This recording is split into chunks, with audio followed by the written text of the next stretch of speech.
Bachelor 2017 এর আজকে grooming এর থার্ড সেশন ছিল।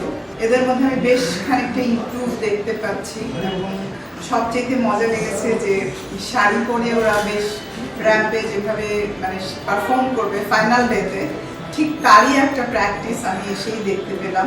সত্যি এটা একটা লক্ষণীয় ব্যাপার। আর আমার আজকের যে বিষয়টা ছিল ওদের পার্সোনালিটি ডেভেলপ করা, সেলফ ম্যানেজমেন্ট, ওরা নিজেকে কিভাবে করবে, নিজেকে আরও সুন্দর করে কিভাবে উপস্থাপন করবে, একটু মেকআপ সম্পর্কে একটা আইডিয়া, তারপর হেয়ার সম্পর্কে একটা হেয়ার কেয়ার নিয়ে একটু প্রত্যেকেরই আসলে মানে এই যে সৌন্দর্য চর্চা, এই চর্চা নিয়ে আমাদের পার্টিসিপেন্টসদের আগ্রহের কোনো কমতি নেই। Overall it's a very good একটা আমি মনে করি যে আয়োজন, সব কিছু মিলিয়ে আমার আবার ধন্যবাদ।